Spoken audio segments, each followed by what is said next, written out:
ஒரு காலத்துல நாம் தமிழர் கட்சியில குலசாமியா கருதப்பட்ட காளியம்மாள் அவர்கள் கனத்த இதயத்தோட கட்சியை விட்டு எதனால விலகினாங்க? என்னுடைய குலதெய்வம் காளி தெரியுமா உங்களுக்கு? எனக்கு குலதெய்வம் வீரமா காளி. அது மாதிரி நம்ம கட்சியில் ஒரு குலதெய்வம் இருக்கு காளியம்மாள். நமக்கு அது கஷ்டங்கள் எல்லாம் அது பார்த்துக்கிறோம். மேடையில பேசப்பட்ட அந்த 10 நிமிஷ வார்த்தை கட்சியில இருந்து விலகிறதுக்கான காரணமா? நமக்கு வேண்டாம் அப்படின்னு முடிவெடுக்கிறோம்னு வச்சுக்கிறோங்க. அதுக்கப்புறம் போய் அதை பத்தி கவலைப்பட்டு இருக்க வேண்டியதில்லை. காளியம்மாள் அவர்களுடைய 6 வருட பயணம் முடிவுக்கு வந்தது ஏன்? விரிவா பார்ப்போம் வாங்க.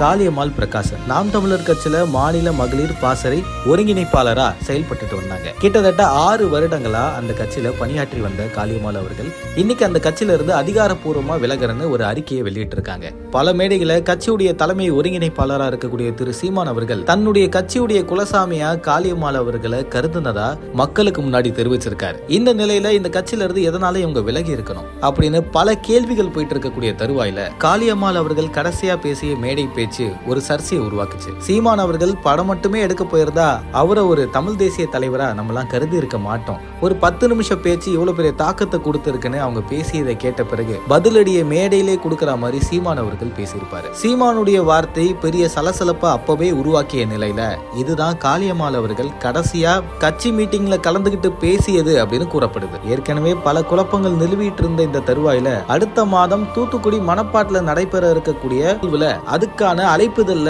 காளியம்மாளுடைய பேர் மட்டும் தான் இருக்கக்கூடிய கட்சியுடைய பின்புலன் இல்லாம சமூக செயல்பாட்டாளர் மட்டுமே மென்ஷன் பண்ணப்பட்டிருக்கு. தன் கட்சியில தனக்கான மரியாதையோ அங்கீகாரமோ அவங்களுக்கு கிடைக்கல, அதனாலதான் இவங்க கட்சியில இருந்து விலகிட்டாங்கன்னு பல பேச்சுகளும் புரளிகளும் போயிட்டு இருக்கக்கூடிய இந்த தருவாயில அதிகாரப்பூர்வமான ஒரு விளக்கத்தை காளியம்மாள் அவர்கள் ஒரு அறிக்கையை வெளியிட்டு இருக்காங்க. இந்த 6 வருட பயணத்துல நிறைய நண்பர்களும் உறவினர்களும் எனக்கு கிடைச்சிருக்காங்க. நிறைய நம்பிக்கைக்குரியவங்க எனக்கு கிடைச்சிருக்காங்க. ஒரு சமூக மாற்றத்துக்காக ஒரு பெண்ணா என்னால முடிஞ்ச வரைக்கும் என்னுடைய சக்திக்கு அப்பாற்பட்டு நான் போராடி இருக்கேன். அவதூறு வெறும் வார்த்தை தானே என் மேல அள்ளி தெளிச்ச மக்களுக்கு மத்தியில பேரன்பை கொடுத்த மக்களுக்கு நான் எப்பவுமே கடமைப்பட்டிருக்கேன். கனத்த இதயத்தோட இந்த கட்சியில இருந்து நான் விலகிறேன்னு அந்த அறிக்கையில அவங்க குறிப்பிட்டிருக்காங்க. அறிக்கையை முடிக்கக்கூடிய தருவாயில எப்பவுமே தமிழ் தேசியத்தை விதைக்கக்கூடிய வழியில என்னுடைய பயணம் தொடரும், நன்றி அப்படின்ற விஷயத்தையும் குறிப்பிட்டிருக்காங்க. இதன் மூலமா அவங்களுடைய கட்சி பயணமோ தமிழ் தேசியத்தை வளர்க்கக்கூடிய விஷயங்கள்ல நான் எப்பவுமே கலந்திருப்பேன், ஆனா நாம் தமிழர்ல இருந்து மட்டும்தான் நான் விலகிறேன்னு அறிக்கையின் மூலமா அவங்க மென்ஷன் பண்ணியிருக்காங்க. இந்த தகவலை பத்தி உங்களோட கருத்துக்களை தினேஷ் ஆகிய கூட கமெண்ட்ல தெரிவிங்க. மறக்காம பிக் நியூஸ் சேனலுக்கு சப்ஸ்கிரைப் பண்ணுங்க.